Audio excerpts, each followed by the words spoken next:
오늘은 2020년도가 가기 전에 장교양 기간에서 해야 될 일에 대해서 말씀드리려 나왔습니다. 타이밍을 놓치면 안 되는 것들 많고 특히 과태료를 내는 부분들도 있기 때문에 마지막까지 시청해 주시기 바랍니다.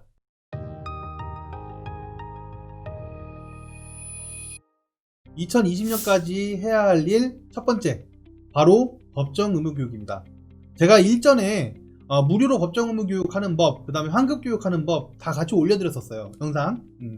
못 보신 분들은 보시고 나서 실제 법정 의무 교육 같은 경우에는 과태료가 꽤 많죠, 각각 그 교육별로. 그렇기 때문에 이 과태료가 발생하지 않으시려면 올해 말까지 법정 의무 교육을 하셔야 합니다. 아직까지 안 하신 분들이 꽤 있다는 걸로 저는 들었어요.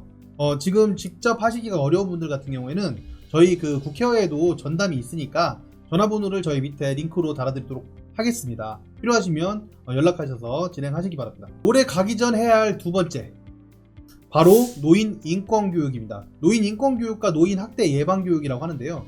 노인 인권 교육은 각 사이트들에서 여러분들 교육을 들으실 수가 있어요. 아마도 공문이 왔기 때문에 대부분 다 들으셨을 텐데요. 아직까지 못 들으신 분들은 빨리 인터넷으로 신청하셔서 수료하시기 바랍니다. 그리고 노인 학대 예방 교육 같은 경우에는 자체 교육도 가능하니까 2반기 교육을 빨리 진행을 하셔서 올해 교육 문제 없게끔 그렇게 진행하시기 바랍니다. 올해 가기 전 해야 할 세 번째, 바로 마지막 추가 경정 예산입니다. 아마 여태까지 예산 대비 집행을 잘 하셨던 여러분들 같은 경우에는 추가 경정 예산을 2번 또는 3번 정도는 하셨을 거예요. 그렇지만 올해가 아직 마지막 날까지 그 날짜가 남아있잖아요. 혹시 이때까지 더 써야 되는 금액이 있다든지 한다면 예산 대비 집행을 좀 더 정확하게 하기 위해서 지금 마지막 추가 경정 예산을 생각해야 될 때입니다. 그리고 이미 다 하셨겠죠? 그렇지만 마지막으로 한 번 더 체크해 봐야 될 때다, 이렇게 말씀드리겠습니다. 이번에 추가 경정 예산을 제대로 하신다면 내년 예산하는데도 굉장히 더 수월한 그런 느낌을 받으실 수 있을 거라고 생각합니다. 올해가 가기 전에 해야 할 네 번째, 바로 본인 부담금 정리입니다. 유인 및 알선행에 대한 오해를 벗어나는 것 뿐만 아니라 이제는 본인 부담금을 받지 않으면 인건비 지급 수준 때문에라도 기관 운영이 정말로 어렵잖아요.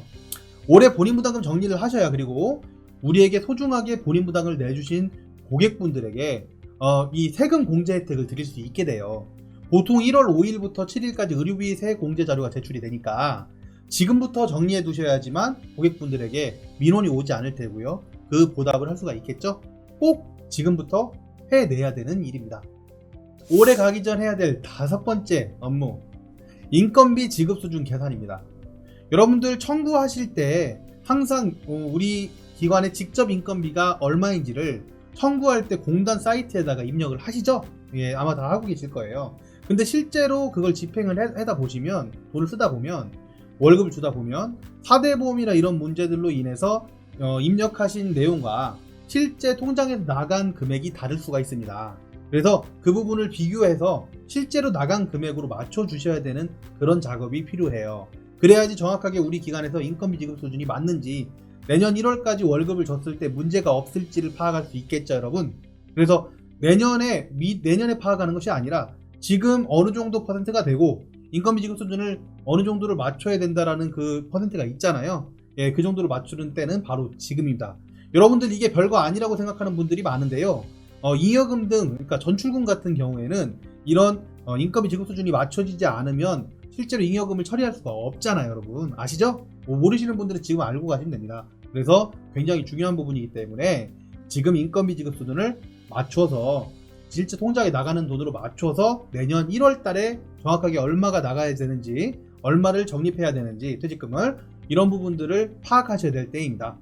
올해 가기 전에 해야 될 일 여섯 번째, 여러분 저랑 평가하신 분들은 다 아실 겁니다. 건강검진입니다.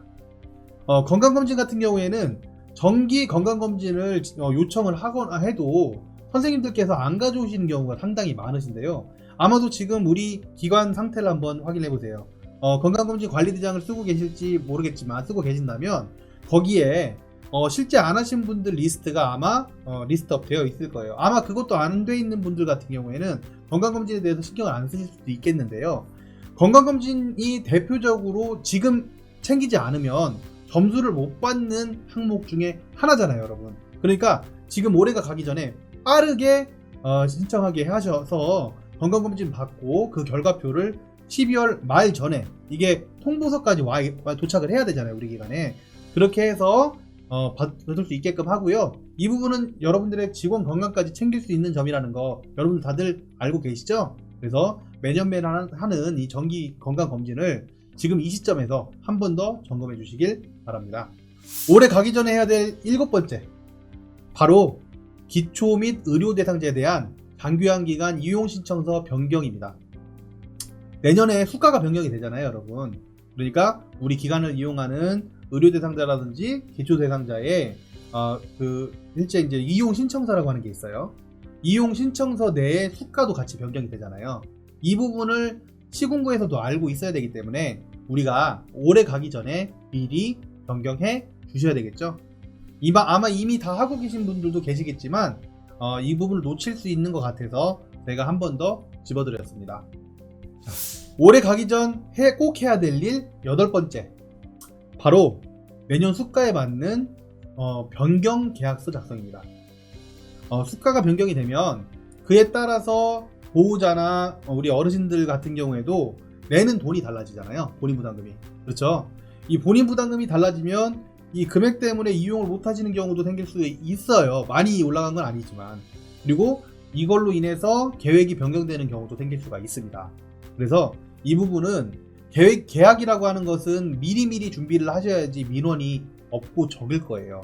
만약에 이 계약서를 내년에 다시 작성을 한다 하더라도 지금 미리 준비를 하셔서 얼마의 수가가 올라가고 어르신의 입장에서, 보호자 입장에서는 얼마의 본인 부담금을 더 내셔야 하는지, 만약에 우리 식재료비라든지 이런 비급여 비용이 변경되었다가 하면 그 변경된 비용은 얼마인지 미리 안내를 해주셔야지 내년 1월 1일부터 진행이 되지 않겠습니까? 그래서 지금 준비하셔서 미리미리 민원 없게끔 대비하시기 바랍니다. 올해 가기 전 해야 할 9번째, 이미 다 알고 계실 겁니다. 바로 근로계약서 변경입니다. 여러분들 근로계약서를 그냥 정규직이라서 예전에 작성을 하고 급여만 올려주는 경우도 있겠지만요, 매년 근로계약서를 작성하는 곳들이 많죠, 우리 장기요양기관들은. 그러다 보니까 매년 근로계약서를 작성하실 때에는 지금부터 미리 노무사님이라든지 아니면 직접 그 인사관리 하시는 팀장님이 계신다면 인사관리를 하면서 그 부분이 얼마의 급여를 내보낼지, 직원과 얼마로 협상을 할지, 이런 부분들을 미리 생각을 하셔야 될 때입니다. 지금 준비를 하셔야 12월 중반 이후에 서류가 나올 테고요. 서류가 나오고 난 걸 가지고 1월 2일에 다시 계약서를 작성하실 수 있겠죠. 물론 계약서를 미리 작성하면 뭐 상관이 없겠지만요. 그래서 이런 부분들을 잊지 않고 지금부터 챙기셔야지만 일정에 맞게끔 근로계약서를 다시 재작성할 수 있을 거라고 저는 생각합니다. 그래서 이 부분을 9번째로 뽑았습니다. 자, 마지막 대망 10번째, 사업계획서입니다. 사업계획서 작성 같은 경우에는 사업계획서만 작성을 하는 게 아니라 그 전 작년도의 사업계획서를 기반으로 결과보고서를 작성을 하고, 그 다음에 사업계획서를 작성할 때 예산을 같이 작성을 해서 만들죠.